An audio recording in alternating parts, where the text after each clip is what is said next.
Vader, dis met dankbare harte wat ons vanmôre kom sê dankie. Dankie vir u liefde, vir u genade, dankie vir die reën daar buite, Here, dankie vir u reën in ons lewens. Dis my gebed nou, Vader, dat u ons lof en ons eer sal ontvang en dat u regtig deur u Gees u woord vir ons sal oopbreek en vir ons gaan rigting gee, Here, nie net 'n klomp informasie nie, maar dit sal lei tot transformasie. En dit wat nou hier gaan gebeur, Here, net gaan wees tot eer van u naam. Ons eer u, ons dankie in Jesus se naam. Ons almal sê saam. Amen. Amen. Goeiemôre weer eens, baie welkom. Goeiemôre daar uit die verre suidooste uit. Baie welkom. Ons is bly julle kar se windskerms veers waai. Wipers. Hulle werk. Sê gou vir die ou hallo langs jou, voor jou, agter jou. Sê vir hom, ek is bly jy's hier. Sê vir hom, sê vir haar. Neem daarom nou sê op 'n manier wat jy dit bedoel, moet nou nie net so, daar sê. Daar gebeur dit nou, jy aanlyn, goeiemôre, welkom. Baie welkom, ons vertrou goed, gaan goed daar by julle. Ons maak vanmôre klaar met die reeks van Hoekom Kerk? Hoekom kerk? Wat van kerk? Hoe werk dit? Wat het gebeur? Al daai dinge. Nou moet julle nou vanmôre vir my verskoon, dis vogtig hier in Jeffreys Bay. Die pampiere sit aan mekaar vas. Soos ek verkeerd lees, het ek net een blaai gemis, hoor. Kyk, gaan net kyk of julle oplet. Ek moet sê, ek het nou hierdie reeks geniet, regtig. Dit was vir my net 'n bietjie 'n paar vars goetertjies. En toe het ek so 2 Sondae terug nou my welkom geoorstyg, heeltemal ek het gepraat aan mekaar sonder ophou, maar mense het geluister. Ina sê sy het 4 blaaie vol notas gemaak van my gepraatery. Kwaai, is lekker, ek hoop jy het iets gedoen daarmee. En vanmôre sit ek en ek besef, maar ons praat nou vanmôre strome in die kerk. En nie strome van negativiteit, jy weet, hier's nou 'n klomp positiewe ouens, soos hier's klomp Engelse en hier's 'n klomp boere en daai strome. Nee. Ons praat van geloofstrome oor die eeue. Van dag 1 af het God vir die mens sy eie wil gegee vir Adam en Eva. Hy het vir hulle vrye wil gegee. So mense maak van hierdie ding gebruik en ook misbruik. En deur die jare het die strome in die kerk ontstaan. En die vraag is, waar pas ons as Jabok-bediening? Waar pas ons binne in hierdie groot prentjie? Nou daar's nie 'n manier wat ek vir julle al die inligting kan gee wat beskikbaar is, selfs in 'n preekreeks net oor hierdie nie. So ek gaan nie vanmôre probeer om dit te doen nie. Okay. Dr. Jannie, daar waar jy nou kyk vanmôre, baie dankie dat jy saam kyk. Moenie my krit nie, hoor. Hierdie is nie om te paas nie, hierdie is om inligting te deel. Ek het die Here vertrou om vir my hoogtepunte uit te tel, wat ek dink vir ons net gaan sê, wie is ons, waar is ons, hoekom is ons hier vanmôre in hierdie saal met die blou stoele? Hoe het ons hier beland? Ons het in daai openingsliedjie, het hulle gesing van, vir 'n tyd soos nou, ons is vasgemaak aan die onveranderlike God. God se plan het nooit verander nie. Dit moet ek en jy weet. Wat 'n voorreg het ons om hierdie paar liedjies wat ons nou gesing het, van hoe groot is ons God. Wow. Kan jy dink, wat beteken dit om onveranderlik te wees? Om onveranderlik te wees is amper in 'n mens se denkpatrone nie, you cannot comprehend onveranderlik. Want die weer verander, die datum verander elke dag, dit verander elke sekond. Hoe laat is dit nou? Wolf, hoe laat is dit? Onthou hy speletjie wat ons gespeel het? Ja, dinge verander die hele tyd, dit verander die hele tyd. En kerk het verander. Maar kom ons kyk, wat het geword van die kerk wat Jesus sou bou. Jesus sê, ek bou die kerk. En ons begin daar vanmôre weer 'n keer net by Matteus 16, baie bekend, ons het dit gebruik deur die hele reeks, maar hoor wat sê Jesus, en ek sê vir jou, Petrus, Op hierdie rots van die waarheid dat ek die seun van die lewende God is, op hierdie rots sal ek my gemeente bou en die poorte van die doderyk sal dit nie oorweldig nie. Nou ons kan net daar stop en 'n preekreeks bou net oor dit. Hoe opgewonde en hoe excited en hoe anxious raak ons as ons 'n nuusberig sien en sê, hier's 'n ou wat sê ons gaan wetgewing maak om die kerkbedryf te reguleer, te wat ook al. Daar sê Jesus, chill ou, die doderyk gaan niks maak aan hierdie plan van my nie, niks.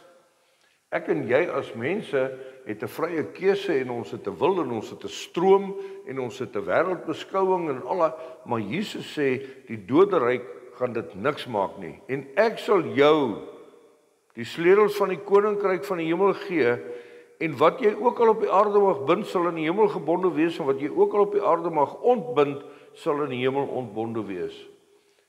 Jesus sê die krag, die mag, die autoriteit wat ek het, gee ek vir jou as my kerk, as my liggaam. Nou ons het hierdie hele maand daaroor gepraat, ek gaan nie nou daaroor verder praat nie, maar wat het gebeur net nadat Jesus hierdie gesê het? Net na dit is die hemelvaart. En hy sê ek los vir jou die Heilige Gees as trooster, as bemiddelaar, as teacher, as rigtinggewend. Hy gaan jou oortuig, hy gaan die woord vir jou oopbreek. Hier is jy sal nooit alleen wees nie. En daar gaan hy, pom. Hy sê ek gaan vir jou plek berei in die hemelse huis, my Vader se huis, daar's baie kamers. Ek berei vir jou 'n plek, ek wag vir jou. En toe gebeur die kerk, mense. Strome binne in die kerk oor baie eeue. Die eerste seisoen, episode, stroom, wat gebeur is martelaarskap. Direk na Jesus se hemelvaart kom die regering van die dag, die Romeine, en hulle begin Jesus volgelinge vervolg. Hulle sê hierdie ding bedreig, want onthou nou, wat het Herodes gedoen toe Jesus gebore is? Toe sê ons moet hom doodmaak, want hy bedreig my koninkryk. En hier los Jesus 'n klomp ouens met 'n nuwe koninkryk visie in die kerk, en die regering sê, kom ons maak 'n plan. En wat gebeur? Gaan lees dit, net na Jesus se hemelvaart word sy volgelinge martelare. Dis 'n seisoen van martelaarskap. Nou vandag gebruik ons daai woord in 'n politieke sin, hoe ons is marters, nê. Hoor wat sê die Griekse woord martus en die Latynse marter beteken eintlik ek is 'n getuie. Maar as jy 'n martelaar is, dan is jy 'n bloedgetuie. Dan het jy met jou lewe betaal vir dit wat jy glo, vir dit wat jy vertel. As jy 'n getuie is, wat doen dit? Die polisie gee vir jou 'n dagvaarding wat sê jy moet in die hof verskyn op daai dag en daai dag. Jy's 'n getuie. Wat beteken dit? Jy was daar, jy het gesien, jy het jou eie opinie, en hulle toets jou en wat. En hierdie getuienisse van Jesus, sy volgelinge, word vervolg en gemartelaarskap. Daar kom 'n tyd van armoede en vervolging.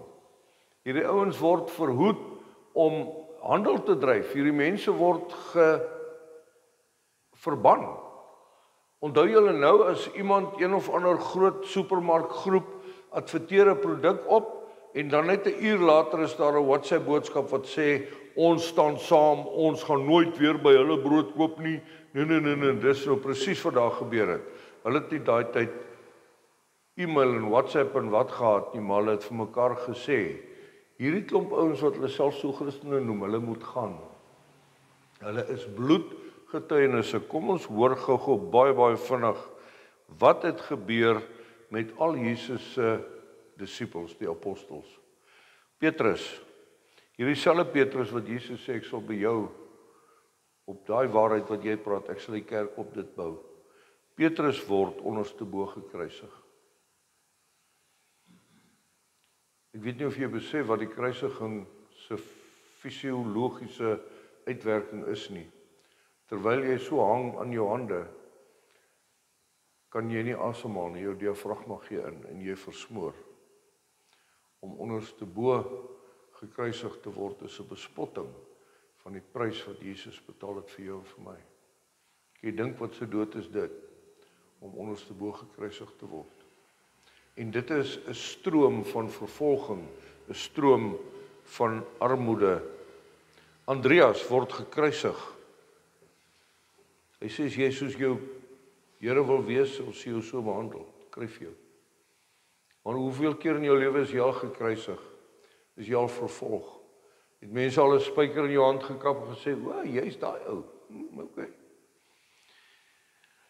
Jakobus word met 'n swart doodgemaak. Dis gewelddadig. Dis nie maklik nie. Johannes is die enigste een wat natuurlik oorlede is. Filippus word gekruisig. Bartolomeus, hy word gestenig, gekruisig, geslag en onthoof. Dit klink na 'n thriller storie. Dis die realiteit. Julle gaan lees dit, dis in die Bybel. Ek en jy sê, ja, maar vandag vir my geloof, ek sal staan. Gaan jy? Want gestenig, gekruisig, geslag en onthoof klink vir my na 4 keer wat redelik ernstige goed met jou gebeur en nog steeds sê jy, maar ek sal. Paulus wat in die tronk is en hy sê, maar ek is 'n gevangene vir Christus. En as hy daar uitstap, sê hy, maar nou is ek 'n gevangene van Christus. Ek het 'n label, ek is Jesus se kind, check my. Ek is vry binne in hierdie gevangenis wat die wêreld my ingedruk het as 'n Christen. Thomas word met 'n spies doodgemaak. Jakobus word geslaan, gestenig, vermoor. Judas, dis nie Judas Iskariot nie, dis die tweede Judas, word gekruisig. Matteus, julle as jy die Matteus evangelie lees, dan is dit hierdie sagte ou. Hy word verbrand. Paulus, the man, op 'n stadium jaag hulle op hom op 'n knop en sê vir hom, okay, Paul. Hulle onthoof hom. Lukas, die mediese dokter, word gehang. Koos nou, hoekom is hierdie belangrik? Hierdie is belangrik dat ek en jy weet wat die kerk deur is direk na Jesus se kruisiging, na Jesus se hemelvaart. Dit het nie net gebeur van self, net maklik gegaan. Daar was oorlog. Onthou die woord sê ons veg is in die gees, nie in die vlees nie. Maar hierdie ouens het met hulle vlees betaal vir 'n geestelike oorlog. Vandag as ek en jy sê, maar jy weet, bietjie bewolkerig, net nou word ek siek, ek gaan nie vandag kerk toe nie. Daar's ouens wat 'n bloedgetuie is vir Jesus se koninkryk. Nadat dit gebeur het, is daar 'n seisoen van kontemplasie. Kontemplasie beteken eenvoudig bedink, to contemplate, om te bedink, wat gaan hier aan? En daar kom 'n seisoen in die kerkgeskiedenis waar die manne, die leiers onttrek en hulle self woestynvaders noem. Hulle gaan kruip in grotte weg, want onthou nou, hierdie klomp ouens is besig om jou te vervolg. Hulle gaan kruip in die woestyn weg, hulle gaan kruip in grotte weg vir meditasie, vir kontemplasie. Hulle begin isoleer, hulle begin klein groepietjies maak en hulle sê, kom ons praat 'n bietjie hieroor. Wat gaan hier aan? Is dit die moeite werd? Wat sê die woord? Wat sê Moses? Wat sê die geskiedenis? Wat sê die kultuur? Maar die probleem is, die oomblik toe hulle so isoleer, toe kry hulle ander boewe daar in die berg, wat uit die ooste uitkom. En hulle het ander gelowe. En skielik klink hierdie ander gelowe vir hulle quite okay. Hulle sê, okay, kom ons bedink hierdie goed. Jy weet, dit is so mooi, dit behoort in die Bybel te staan, so kom ons vat dit, jy weet, laat hy kom. En daar kom 'n seisoen van intellektuele kontemplasie, agnostisme, agnostics. Dis ouens wat sê, maar God het ons gemaak, dis oulik, God is daar, dis oulik, maar ons het 'n verstand, ons kan daarom ook hierdie ding vir onsself uitwerk, nie jy worry nie. So ons het nie meer vir God nodig nie, en daar gebeur 'n klomp goeters daar, wat sê van o genade, wat nou? En dan spring ons 'n klomp jare verder, en ons kom by die reformatie. Nou, ons almal het daarvan geleer, eendag in die katekisasie in die sonnaarskool, Martin Luther gaan, en hy slaan 'n spyker teen die muur vas, teen die deur van en hy sê, hier is my leerstellinge, 96 van hulle, en dit is wat hier gebeur. Jy sien wat gebeur, ons kom uit die industriële tydperk uit, ons kom uit al hierdie revolusies en dinge, en wat die Crusaders, en daai movies wat hulle gemaak het van, daai ouens, Mel Gibson se stories. En hier kom 'n ou en sê, maar wag 'n bietjie, die wêreld het geskuif. Mense kan nou lees, dis nie meer net die paus en uitgesoekte mense nie. Mense het nou Bybels in hulle eie hande. Hulle kan begin lees, hulle kan vir hulle self besluit. En hy slaan sy leerstellings daar vas, en hy sê, hier kom 'n reformatie. To formate, om te formeer, is om 'n ding op die tafel te sit, soos pottebakkery, jy formeer 'n ding, houtwerk doen, wat ook al, jy vorm iets, jy gee vir hom lyf, en hier kom die reformatie, hulle vat daai ding, hulle sê, dis mooi, dis oulik, dis wat, maar kom ons maak hom net bietjie nuut, en kom ons maak hom net bietjie mooier. Daar's 'n herstel en 'n terugkeer tot die oorspronklike protestantse beweging. Wat beteken dit om 'n protestant te wees? Stand meen ek staan vas. Dis waar ons is. Protes is om te veg, dit wat my bedreig. So ek staan vas op die ou waarheid en ek protes teen die leuen wat besig is om in te kom. So hier kom 'n hele bedryf en dit raak 'n intellektuele, geestelike, woordgefundeerde, Heilige Gees geïnspireerde, maar dit raak 'n ding. En dit raak 'n ding tot so 'n mate dat die era van wysheid kom in. Hier van die 1600s af.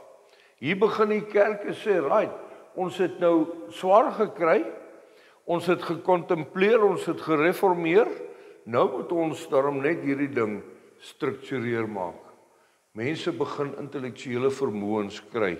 Ons skryf dogmatiek, ons skryf teologie en ons waardes word vasgeslaan.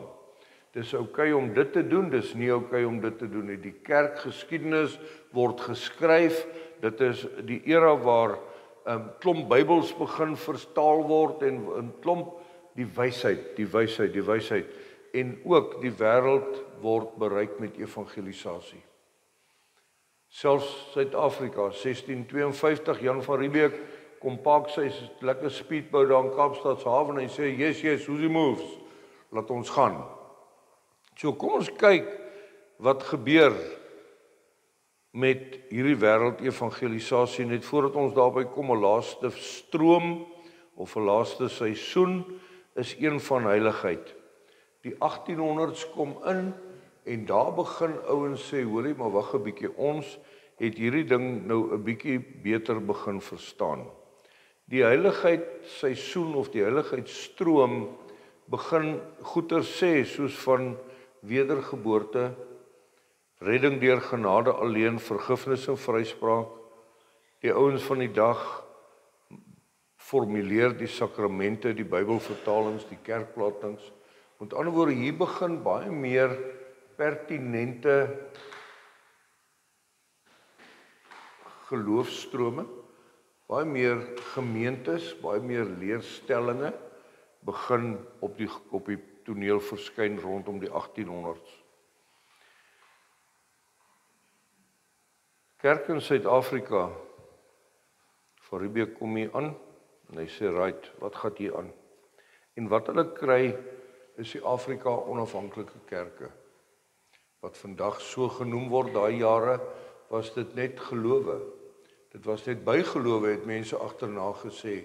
Maar die gelowe wat hulle gekry het, onder die Khoisan mense, dis baie interessant, die vir julle wat dit nie weet nie, dat die swart mense, die Xhosas, die Zulus, daai ouens, kom uit die noordwestelike Nigerië, daai kant. Hulle het in Afrika afgekom en hulle het gemigreer hierdie kant toe en hulle het opgeëindig hier, Gauteng, Natal, Oos-Kaap, hier waar ons nou is. Die geel mense, die Basarwas, die Khoisan, daai ouens, het uit Egipte se kant uit begin beweeg. Hulle daarby lyk dan Janika mekaar so gekruis, 'n bietjie gemoor en gewat, en toe kom hulle verby en hulle eindig op in die Weskaap. So daai ding van ons was eerste hier, ja, hulle was eerste hier, maar hulle kom, ons ook maar inkommers soos ek en jy. Maar in elk geval, ander storie. Daar kry hulle die Khoisan mense daar in die Weskaap en hierdie ouens glo aan 'n opperwese, hulle weet nie wat sy naam is nie, hulle weet net hy's daar. Is dit nie amazing? God sê in die woord, ek sal die mens bewus maak van my bestaan deur die natuur. Hierdie mense leef in die natuur, they are hunter-gatherers, né?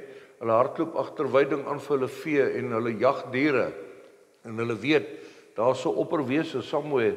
Jy al gesien daai danse wat hulle doen so vir die toeriste, as hulle so, dan maak hulle so, dan s hulle 'n eland en dan s hulle vol struis en dis wat hulle glo. Daar's 'n opperwese, hulle weet nie hoe lyk en hulle weet nie wat sy naam nie, maar hy's daar.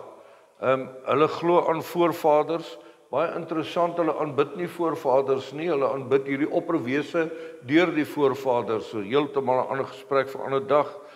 Hulle leef in 'n geestelike dimensie. Hulle trans dans so om en om en om en om. Hulle kan vir ure en dae aan mekaar hierdie goeders doen. Hulle het rituele en hulle het seremonies. En die Hollanders skrik hulle self deur mekaar. En hulle sê, okay, hierdie ouens is half baie vreemd, kom ons sê maar daai woord. En vir die eerste 150 jaar in Suid-Afrika is net die Dutch Reformed Church. Dis jou opsie. Waar gaan jy kerk toe? Dutch Reformed Church, daar staan ek. Want jy sien, onthou nou, hulle kom uit hierdie era uit van kontemplasie, reformatie, wysheid, heiligheid. Hulle het 'n ding geformuleer en dis wie hulle is. En hierdie ouens wat hulle kry pas glad nie by hierdie ding nie. Hulle kry vir hulle nie in daai boksie ingedruk nie. Hulle kan dit nie vir hulle verduidelik nie. Hulle vir 150 jaar. En toe, in 1665, word die Nederduits Hervormde Kerk geformuleer. Die Hervormde Kerk. Nou, hoekom so? Want hulle verskil nog steeds vanuit die kontemplasie, reformatie, wysheid, heiligheid. Hulle sê, ja, maar wat van dit? Ja, maar hoekom so? Wat? En daar gaan hulle. En nou staan 2 kerke in Suid-Afrika. En kan jy dit oorvertel, in 1842 word die Nederduits Gereformeerde Kerk gebore in Suid-Afrika. Dis nou die dag, julle. Dis nou die dag. Dis nie toe Paulus nog Hollands gepraat het nie, dis sommer nou die dag. Ek en jy se oupa en vooroupa daai goed beleef. Van nog 'n kerk in Suid-Afrika. En toe in 1859, oom Paul Creer en Dominee Posma, onder 'n boom, onder 'n seringboom sê hulle, begin hulle die gereformeerde kerk, die doppers. Nou staan 3 kerke in Suid-Afrika en dit is die 3 susterskerke wat ons vandag nog het. Maar toe gebeur die dinge vinnig. Van die 1700s af kom die Morawiese sending en hulle begin hierdie Khoisan mense bewerk en bearbei en hulle sê, okay, Dutch Reformed Church, julle kon vir 150 jaar nie veel uitrig hierso nie, ons gaan julle wys. En toe in 1780 kom die Lutherse kerk uit Duitsland. Kan jy hoor hoe God toelaat dat wanneer iemand of iets vashak, daar 'n nuwe wêreldbeskouing inkom. Uit verskillende wêrelddele uit verskillende kulture uit verskillende tale uit. 'n Ou het nou die dag vir my gevra, nou die dag 'n klomp jaar terug. Ek het op 'n stadium met ek in my boekrak 27 Bybelvertalings gehad. Sê die ou vir my, maar God praat Afrikaans, ou, wat is jy met jou baie Bybels? Toe sê ek, het jy al ooit geprobeer, al kan jy dit nie praat nie, gaan lees 'n Hoog-Hollands Bybel, die oorspronklike goed, gaan lees 'n Duitse Bybel, gaan lees 3 of 4 Engelse vertalings, en kyk wat die Here vir jou openbaar. En toe gebeur dit, nadat al hierdie ouens begin by mekaar maak, en van die 1800s tot die 1900s, net so, boem, is die Anglikaanse kerk, die Methodiste kerk, die Rooms-Katolieke kerk, die Presbyteriaanse kerk, die Baptiste kerk. Hoekom het dit gebeur? Hulle het goud ontdek, hulle het diamante ontdek, hulle het Suid-Afrika is the place to be, pel, en hier kom hulle, en elke ou bring sy kerk saam. En skielik is daar goddelike verwarring, bom. En mense sê maar, daai kan nie wees nie. Wat is nou die waarheid? Want elke ou wat verbykom, het 'n ander kerk, het 'n ander storie. As jy 'n ou kry vanaand na werk, daar onder die boom en jy sê vir môre, kom ons drink 'n ou limonadetjie, hoe werk die move? In watter kerk is jy? Bom, praat hy van 'n kerk wat jy nie van weet nie. Wie is jy? Waar kom jy vandaan? Nee, ek kom van Duitsland af. Ek kom van Italië af. Ek kom, nogal, nee. Sommige hier in ons eie, al hierdie damme hier rondom ons wat gebou is, dis Italiaanse ingenieurs wat die goed gebou het. Die Duitsers het dit ontwerp. Nee, elke ou kom en kerkstrome begin so maak. Begin vertak. In Suid-Afrika van die 1900s af kom sendelinge soos Moffat en Livingston. Livingston kom in en hy ry met sy Rolex Magnum hier in Afrika in. Onthou julle daai advertensie? Rolex Magnum, hy loop so met 'n grassneer. Kom ek toe klein maar, Dr. Livingston, I presume. Ja, hy breek nuwe grond, hulle gat hier op Afrika toe.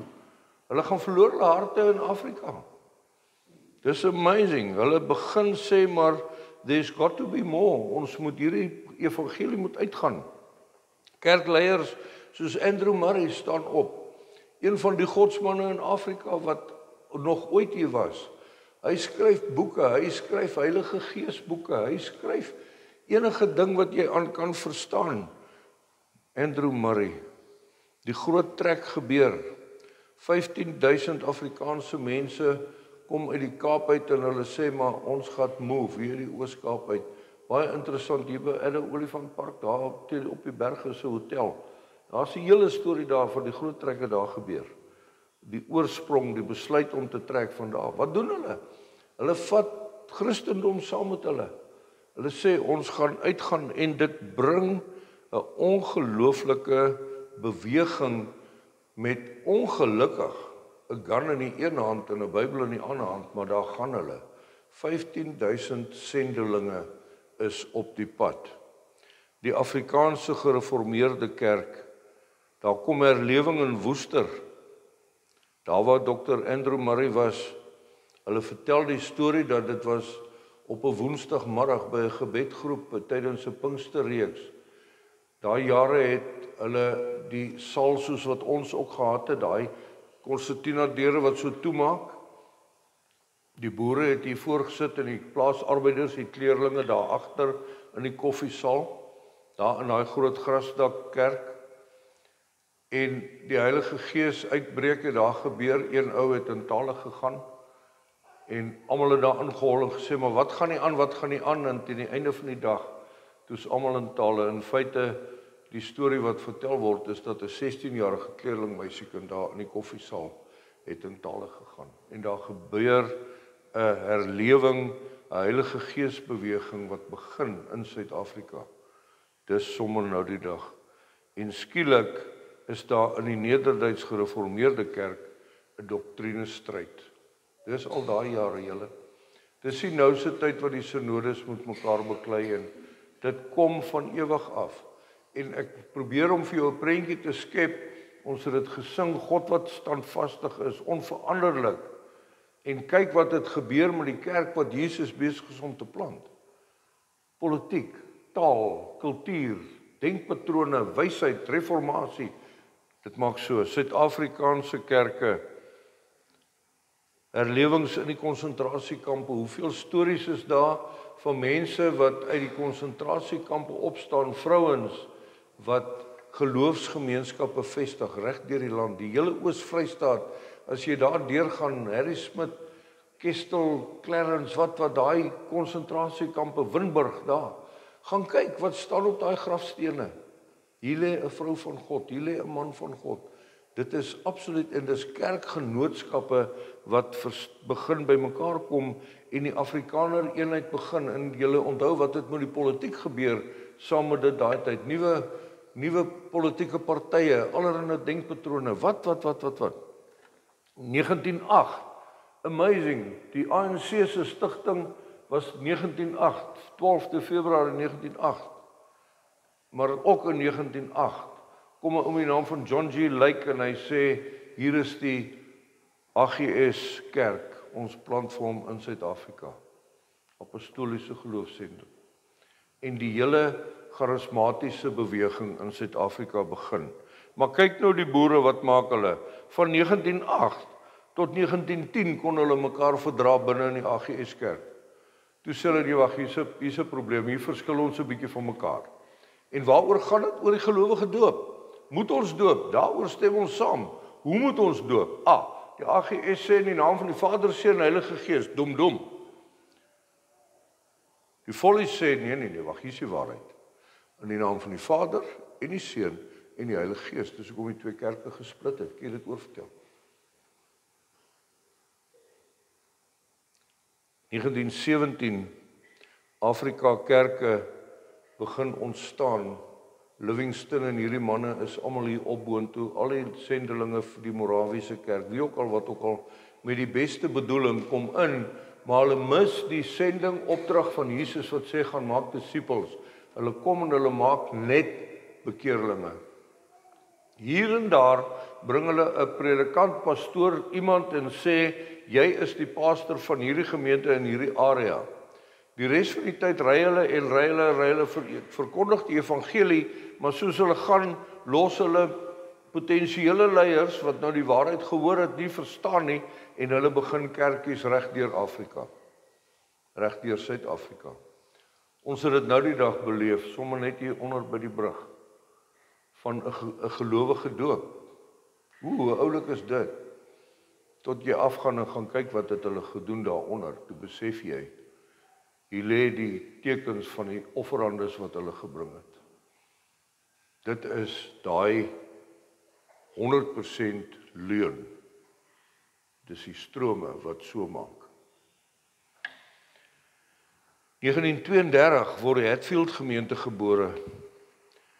Interessant ook die geboortedatum van Ed Reibert, wat tot en met 1985 die leier van die Hatfield gemeente was. Assemblies of God begin in Suid-Afrika. 1952 SA Raad van Kerke. SA Raad van Kerke. 1985 Ray Macaulay se Rema Kerk. Dit word 'n reuse internasionale gemeente. In 1985 onder die leiding van Ed Reibert ontstaan die IFCC, International Fellowship of Christian Churches. En hoor hoe honger is die mense na die woord. Van 85 tot 88 groei hulle na 493 gemeentes met oor die 270,000 lidmate in Suid-Afrika. Net so, boem. Hoor hoe vatbaar is mense, hoor hoe honger is mense vir vars oortuiging, vir vars denkpatrone. En dan sit ek en jy vandag hier en ons sê, Jesus, like maar die kerk is deur mekaar. Ja, die kerk is deur mekaar. Is dit Jesus se plan gewees? Ek dink nie so nie. Jesus het gesê die liefde van die eenvoud, liefde vir God, liefde vir mense.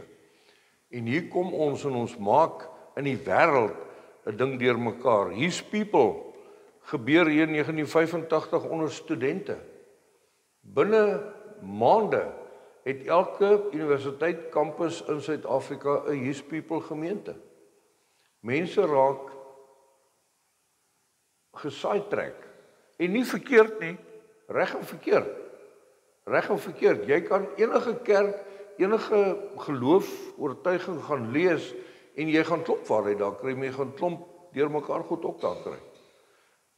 Vineyard kom uit Amerika uit en ons almal onthou hulle musiek en ons hou alles wat daarmee saamgaan. So, Koos, get to the point. Here's the point. Waar pas Jabok bediening in hierdie hele pot? Ons voel geroepe om te sê, ons maak 'n statement vandag. En as jy aanlyn luister, en jy het nou nog altyd gewonder wie en wat is ons en waar pas ons, dan is hier nou 'n bemarking TV advertensiebreek. Hier kom hy. Jabok bediening. Jippie. Ons is in Jeffreys Bay. Ja. Waar pas jy in die kerk, Koos? OK, kom ons gaan daar. Tussen die gereformeerde en die charismatiese kerke en die Pinksterkerke, wat beteken dit? Dit beteken dat ons die waarheid vanuit al twee strome gevat het, probeer vat het. om te sien hoe pas dit mense wat kerk los geraak het in Suid-Afrika. Want dis wat gebeur het.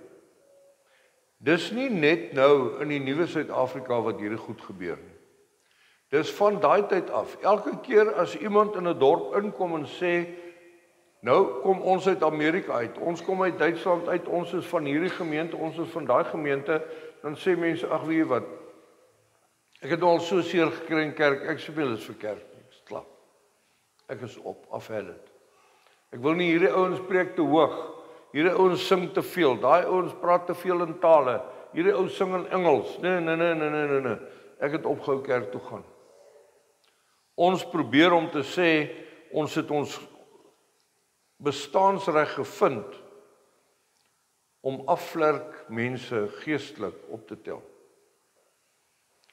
En daarmee sê ek nie mense wat hier sit en julle 500 mense wat online vir ons sit en kyk, jy's 'n afvlerk mens nie, maar as jy vanmôre daar sit of vanaand of 'n dag wanneer dit ook al in jou week is, was jy Sondag in die kerk? Hoekom nie? Nee, maar daai dominee en hierdie ou, ek vra vir jou, wanneer gaan jy weer kerk toe? Want die Bybel sê ons moenie die onderlinge byeenkomste verontagsaam nie. Die Bybel sê ons moet mekaar. Die Bybel sê ons is 'n geestelike familie. Die Bybel sê ons het mekaar nodig. God sê ek het jou geskape met die volgende ou in gedagte, sodat jy my tot eer kan wees, sodat jy Jesus met vel aan kan wees. Jy kan nie alleen deur die lewe gaan nie. Hoeveel keer kry ons mense in die dorp wat mense my bel en sê, Koos, ek was nou hier by 'n tannie gewees, ek was nou hier by 'n oom gewees, net so, bom. Asseblief, kan julle gaan help? Wil julle gaan help? Wat? Hoekom bel hulle my? Ons is seker die nuutste en die kleinste gemeente in die dorp. Maar dis omdat ons begin bekend raak, dat wanneer mense dit doen, ons wel gaan en sê, Tannie Sannie, hoe gaan dit met jou? Kan ek jou help? En ons het mense wat huisbesoek doen. Ons wag nie net vir een ou nie. Ons het die amptding verstaan, ons het die bediening van God begin verstaan. Ons begin uitgaan en sê, hoe gaan dit met jou? Kan ek jou help? Waar is jy in jou lewe? So dis waar Jabok bediening staan. In terme van ons aanbidding en wat, ons sing nuwe Afrikaanse, Engelse Christenliedjies wat deur die hele kerk in die wêreld gesing word. Ons sing selfs van die beruimde psalms en wat. Ons bedien woord. Ek probeer Afrikaans praat so ver as wat ek kan. En dis dit. Die luukse van die eenvoud. Ons glo en ons bely en ons preek en ons probeer mense lei om uit te kom by 'n TTGV. Wat is dit? Dis Christianies. Dit staan vir totaal toegewyde geesvervulde volgeling van Christus. Wat beteken dit? Totaal, holisties. Elke faset van jou lewe kom in belyning met God se wil vir jou lewe. Kan ek jou help intellektueel, emosioneel, geestelik, fisies? Waar is jy? Kom ons probeer om regtig 'n totaal toegewyde geesvervulde volgeling van Christus klomp mense bymekaar te wees. Holistiese disipelmaking. En ons glo ons is behoudend as dit kom by die teologie, as jy dan nou wil daai woord gebruik vanmôre, dat ons met die 5 solas vas staan.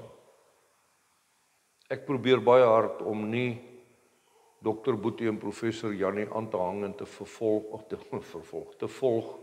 en ook nie vervolg nie. Ons het nie kritiek teen kerk nie. Daar waar jy is dit vir jou werk, prys die Here, maak seker, toets dit aan die woord, maak seker jy het vrede, daai vrede wat alle verstand te bowe gaan. Maar as jy voel jy het 'n ongemaklikheid in jou hart, dan wil ek vir jou sê, dis wat ons by Jabok bediening probeer doen, is om te sê, ons staan vas, ons is behoudend op die 5 solas. Wat beteken die 5 solas? Ons het daaroor gepraat in die jaar, skrif alleen. Ons toets ons lewe aan die woord van die Here. Nie 10 steps to heaven, 7 steps to financial, nee, die woord. Sola scriptura. Sola gratia, genade alleen. Niks uit verdienste nie. Ek en jy kan niks doen om God se arm te draai nie. God sê, hier is my seun Jesus, hy het gesterf vir jou, hy het opgestaan vir jou. Dieselfde Heilige Gees is hier en nou teenwoordig deur genade alleen. Sola fide, geloof alleen, geloof, Geloof is om te sien asof dit bestaan. Sola Christus, Christus alleen. Alle eer aan die Here. Ons is nie hier om mense te verheerlik nie, ons is nie hier om Jabok bediening te promoveer nie, ons is hier om te sê, ons wil vir jou, Jesus met vel aan wees, dis ons doelwit op hierdie lewe, en dan soli Deo Gloria, aan God alleen die heerlikheid en die eer.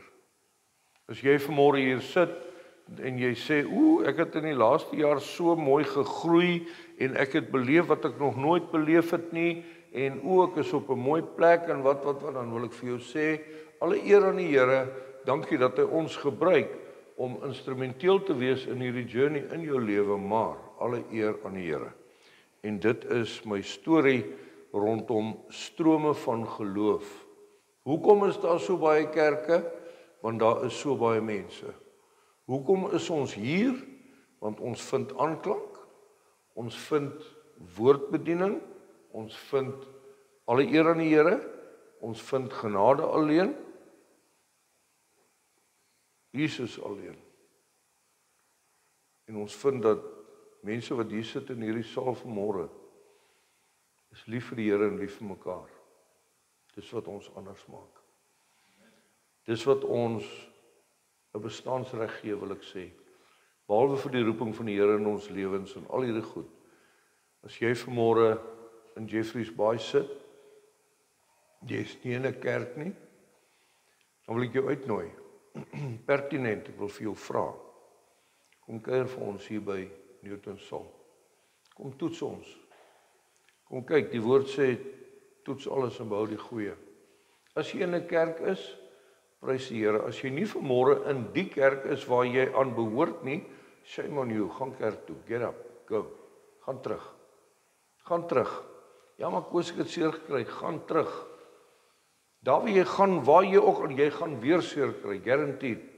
Mense gaan vir jou lieg, mense gaan jou drop, mense gaan nie aan jou behoeftes voldoen nie. Al die dinge, ek vra vanmôre vir jou, in Jesus se naam, gaan terug kerk toe. As jy nie 'n kerk het nie, asseblief, kontak ons. Hier's 'n klomp mense. Ek gaan dalk nie persoonlik by jou uitkom nie, ek gaan my bes doen, maar daar gaan dalk 'n snaakse ander ou of 'n vrou aan jou deur kom klop en sê, hallo, ons het jou oproep gekry, kom, wie jou vertel. Ons is 2 jaar aan die gang, julle kan jy dit oorvertel, 2 jaar in Jeffreys Bay, die 5de November. It's amazing, alle eer aan die Here. Is daar ander kerke met 'n waarheid? Baie. Met die waarheid, baie. Hier in ons dorp, hier, daar. As jy vanmôre sê, ja, maar ek wil nie weer na daai kerk toe gaan nie, maar ek wil ook nie Jabok bediening toe gaan nie, dan sê ek vir jou, ek sê jou help om 'n geestelike tuiste te kry. Gaan nie oor getalle by Jabok bediening en gaan nie oor getalle by wie en wat, dit gaan oor jou verhouding met God. Moenie uit die kerk wegbly net omdat mense snaaks so goed doen nie. Jy doen ook snaaks so goed, baie. As jy dink jy het 'n wille oom daar in die Kalahari, vir 'n ander familie is jy die wille oom daar in Jeffreys Bay. Jy weet dit nog net nie, hulle sê dit nie vir jou nie. Maar dis die waarheid, ongelukkig julle. Kom saam kerk toe, alle eer aan die Here. Mag God julle bederf en mag God julle dring in julle harte om net terug te kom by 'n geloofsgemeenskap. By mense wat jou kan omarm wanneer die lewe gebeur. Wanneer daar erge trauma is, wanneer daar erge vreugde is. You need to belong. Kom ons bid saam. Vader, dankie dat ons kan weet, Here, die kerk wat Jesus beplan het, sê, die bose, die duiwel, gaan nie vatplek daarop kry nie. Ja, hy bring verwarring en ja, hy bring skeuring en hy bring onmin en twis, maar Here, U sê deur die woord, die goeie werk wat U begin het, sal U klaarmaak tot by die volending. En dis my gebed, Here, vir almal van ons, nie net in hierdie saal nie, elke persoon in Jeffreys Bay, in ons land, in die wêreld, dat deur U woord, Here, U net iewers 'n saadjie sal drop. Dankie dat U ons vertrou om daai saadjie draer te wees, om daai genade draer te wees, om daai liefde draer te wees, Here, om net by mense te stop en te sê, maar wie wat, kom net saam. kom net saam. Ons bid vir elke kerkgenootskap, Here, vir u wysheid, vir u insig, vir u gees van waarheid, om nie snaakse goed te doen nie, om nie af te wyk nie, om nie weg te draai nie, maar om te sê, ek in my huis, ons gaan die Here dien. Ons eer u daarvoor, ons dank u daarvoor, in Jesus se naam. Amen en amen. Ek groet jou aanlyner, vrede. Dat weet vir my, waar is jy, wat doen jy, wat hoor jy, is jy in die kerk, hoekom is jy nie in die kerk nie, praat my. Ek sal graag vir jou wil help. Ons is 'n vennootskap met 'n klomp gemeentes in die land, en daar is dalk net 'n gemeente reg om die hoek van jou, waar jy alleen in jou huis sit, dis nie nodig nie. Vrede vir jou, mooi dag verder.